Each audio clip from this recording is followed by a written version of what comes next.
Gum ഗണപതയേ നമഃ. ഓം some Saraswati നമഃ. പ്രിയപ്പെട്ടവരെ നമസ്കാരം. ലളിതം സഹസ്രകത്തിലേക്ക് സ്നേഹപൂർവ്വം സ്വാഗതം. ശ്രീമദ് ഭഗവത്ഗീതയിലെ 2-ാം അധ്യായത്തിലെ 22-ാമത്തെ ശ്ലോകത്തോടുകൂടി നമുക്ക് തുടങ്ങാം. ഓം ശ്രീകൃഷ്ണ പരമാത്മനേ നമഃ. അഥ ശ്രീമദ് ഭഗവത്ഗീതായ സാഖ്യയോഗോ നാമ്നേ ദ്വിതീയോധ്യായേ 22 ശ്ലോകഃ. വാസാംസി ജീർണാനി യഥാ വിഹായ നവാനി ഗൃഹ്ണാതി നരോപരാണി തഥാ ശരീരാണി വിഹായ ജീർണാൻ അന്യാനി സംയാതി നവാനി ദേഹി. അർജുനനോട് പറയാണ്, അല്ലയോ അർജുന, ഇപ്രകാരമാണോ വ്യക്തികൾ പഴയ വസ്ത്രം ഉപേക്ഷിച്ച് പുതിയ വസ്ത്രം ധരിക്കുന്നത്? അപ്രകാരം തന്നെ ആത്മാവ് തൻ്റെ ജീർണിച്ച ശരീരം ഉപേക്ഷിച്ചിട്ട് മറ്റൊരു ശരീരത്തെ സ്വീകരിക്കുന്നു. നാമത്തിലേക്ക് പോകാം. നാമം 466. ക്ഷോഭിണി.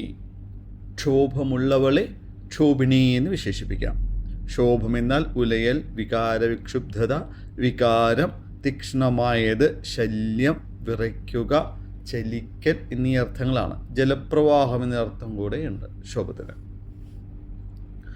നമുക്ക് ഏവർക്കും ക്ഷോഭമുണ്ട് അല്ലേ? എന്നാൽ പ്രപഞ്ചോത്പത്തിക്ക് നിദാനമായ വിസ്ഫോടനത്തെ പരാമർശിക്കുന്നതാണ് ഈ നാമം.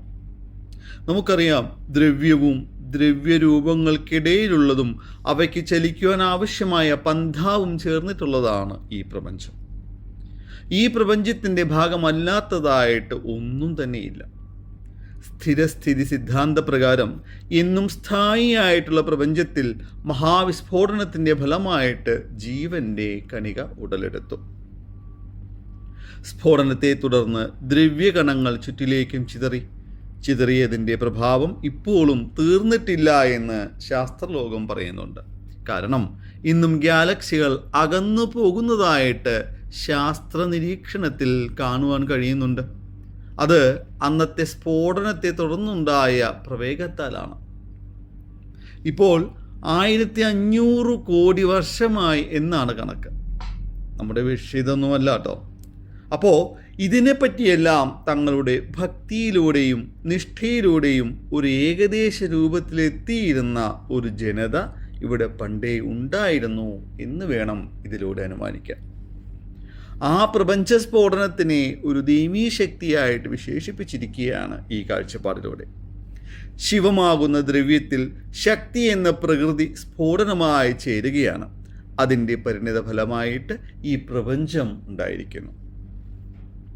മറ്റൊന്ന് തീവ്രമായ ജലപ്രവാഹം എന്നാണ്. ക്ഷോഭത്തിന് ജലപ്രവാഹം എന്നൊരർത്ഥം പറഞ്ഞിരുന്നു. അതും സൃഷ്ടിയിലേക്ക് തന്നെയാണ് വിരൽ ചൂണ്ടുന്നത്. പ്രപഞ്ച സൃഷ്ടിക്കും തുച്ഛരായിട്ടുള്ള ജീവസൃഷ്ടികൾക്കും നിദാനം ആ പ്രവാഹ തീവ്രത തന്നെയാണ്. ഭൂമിക്ക് അമൃതം പ്രദാനം ചെയ്യുന്ന മഴയും ആ ജലപ്രവാഹം തന്നെയാണ്. ആകാശഗംഗ ഭൂമിയിലേക്ക് എത്തിയപ്പോൾ തൻ്റെ തീവ്രത കുറയ്ക്കുവാൻ ശിവനു മാത്രമേ സാധ്യമാവുകയുള്ളൂ എന്ന് പറഞ്ഞൊരു കഥ ഓർമ്മയുണ്ടല്ലോ അല്ലേ? അങ്ങനെ ശിവജടയിൽ കുടുങ്ങി ഒഴുകുവാനാവാതെ വിഷമിച്ചു പോയ ഗംഗയുടെ കഥയും നമുക്ക് സുപരിചിതമാണ്. ശിവജടയെ ഈ പ്രകൃതിയിലെ കാടുകളായിട്ടൊന്ന് സങ്കല്പിച്ച് നോക്കൂ. ജീവന്റെ ഉറവിടം എവിടെ നിന്നാണ്? കാനനത്തിൽ നിന്ന് തന്നെയാണ്. കഥാവൃഷ്ടിയിലൂടെ ശിവശക്തികളുടെ സൃഷ്ടിന്മുഖമായിട്ടുള്ള ക്ഷോഭം ശിവപാർവതിമാരുടെ ഒന്നുചേരലായിട്ട് ഗണിക്കാം.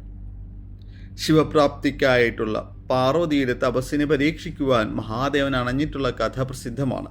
മഹാദേവൻ തൻ്റെ 7ാമത്തെയും 8ാമത്തെയും അവതാരങ്ങൾ കൈക്കൊണ്ടതും ആ സമയത്ത് തന്നെയാണ്. ദേവിയുടെ തപോനിഷ്ഠ പരീക്ഷിക്കുന്നതിനായിട്ട് മഹാദേവൻ ബ്രഹ്മചര്യാവതാരം കൈക്കൊണ്ടു. അങ്ങനെ ദേവീ സമക്ഷത്തിൽ ദേവിയുടെ ആരാധനാമൂർത്തിയായ ശിവനെ അവഹേളിക്കുവാൻ തുടങ്ങി. ആദ്യമൊക്കെ ക്ഷമയോടെ നിന്നിരുന്ന ദേവിക്ക് അത് അതിരുവിട്ടപ്പോൾ ക്ഷമിക്കുവാൻ കഴിഞ്ഞില്ല. ദേവിയിലെ ക്ഷോഭം താപമായിട്ടുണർന്നു. അന്നേരം മഹാദേവൻ തൻ്റെ വിശ്വരൂപത്തിൽ വരികയും ദേവിയുമായിട്ടുള്ള വിവാഹത്തിന് സമ്മതം അറിയിക്കുകയും ചെയ്തു. ശേഷം ഹിമവാൻ മേന ദമ്പതിമാരെ അനുനയിപ്പിക്കുവാൻ മഹാദേവൻ തൻ്റെ 8ാമത്തെ അവതാരമായ നടരാജ അവതാരം കൈക്കൊണ്ടു. ഇതിൽ നിന്നെല്ലാം മനസ്സിലാക്കേണ്ടത് ക്ഷോഭം എന്നത് ഏതൊരാളിലുമുള്ള വികാരമാണ് എന്നതാണ്.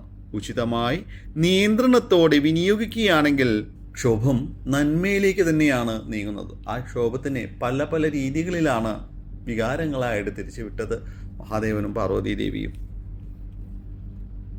നാം ഇവിടെ അവസാനിപ്പിക്കുകയാണ്. നാമത്തിലെ ചിന്ത നിയന്ത്രണ വിധേയമായിട്ടുള്ള വികാരങ്ങളായിരിക്കണം. അങ്ങനെ നാമം വിജയം പ്രാപിക്കട്ടെ എന്ന് ആശംസിച്ചുകൊണ്ട് നമസ്കാര ശബ്ദം.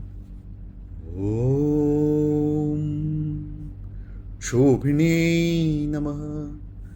നന്ദി, നമസ്കാരം. സർവം ജഗദംബാർപ്പണമസ്തു. അന്യഥാ ശരണം നാസ്തി ത്വമേവ ശരണം മമ. തസ്മാത് കാരുണ്യഭാവേന രക്ഷ രക്ഷ മഹേശ്വരി.